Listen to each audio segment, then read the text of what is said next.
បាទសួស្តីអ្នកនរគ្នាបាទនៅក្នុងវីដេអូនេះខ្ញុំធ្វើបង្ហាញអំពីរបៀបបង្កើតអ៊ីមែលតាម Microsoft Outlook បាទហើយអ៊ីមែលនេះគឺយើងអាចប្រើប្រាស់ដើម្បីបង្កើត Facebook Admin ប្រទេសហើយនិង TikTok Admin ប្រទេសផងដែរបាទក៏ដូចជាប្រើជាមួយនឹងកម្មវិធី Clipchamp ដែលជាកម្មវិធីនេះ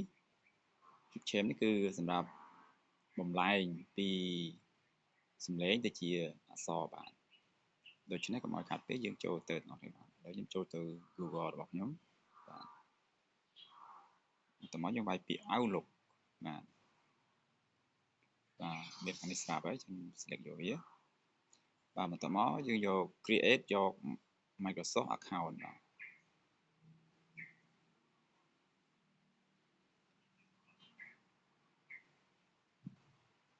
បាទបន្តមកយើងវាយ email address របស់យើងចូល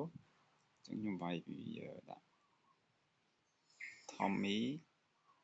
បាទញ៉ាំនេះមួយ Tommy Jane បាទហើយឈ្មោះនេះថាជាមានអ្នកប្រើប្រាស់មើលទៅបាទអញ្ចឹងខ្ញុំដាក់លេខបន្ថែមទៀតបាទលេខ256789បាទតមកកន្លែងនេះ outlook.com យើងស្លេកលើវាទៅមាន2 hotmail ឬក៏ outlook ប៉ុន្តែយើង outlook ចូលបានតមកយើងចូលពាក្យ next បាទចុចលើវាទៅបាទខ្ញុំវាយ password ចូលបាទខ្ញុំវាយ password វិញចូល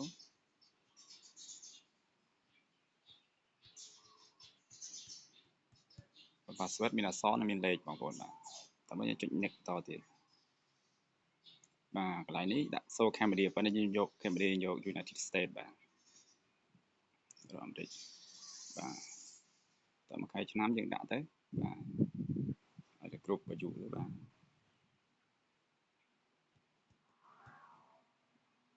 បាទតមកយើង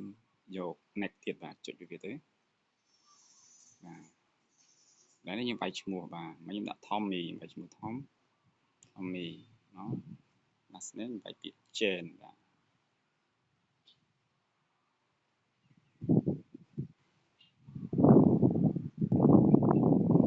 យើងងឹតបន្តទៀតកន្លែងនេះគេឲ្យយើង press and hold the button របស់យើងចុចលើវាទៅចុចជាប់បាទឲ្យវារត់ hold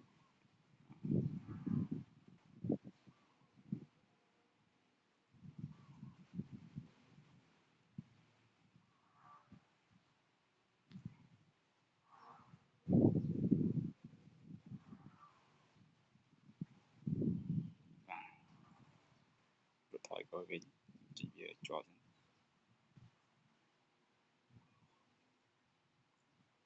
ភាសាទៀតបងប្អូនណា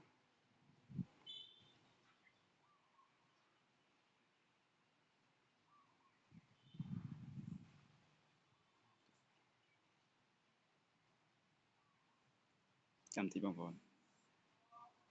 កំពុងតែ loading បាទ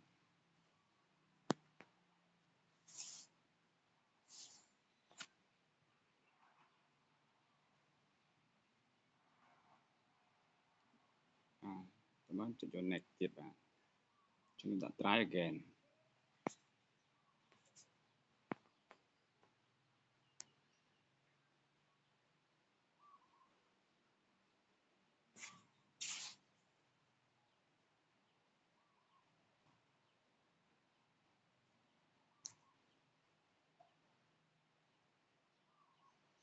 បាទឲ្យយើងcreate passkey បាទចុច OK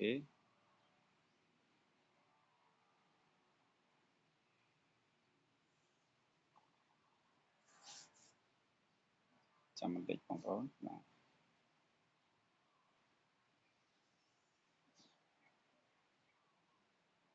បាទហើយខ្ញុំដាក់ maybe later បាទ no send បាទនេះបងប្អូនយើងបាន email Outlook មួយហើយបាទអញ្ចឹងបងប្អូនបង្កើតតាមហ្នឹងទៅបាទដូច្នេះសូមបញ្ចប់ត្រឹមបាទសូមអរគុណសូមជម្រាបលា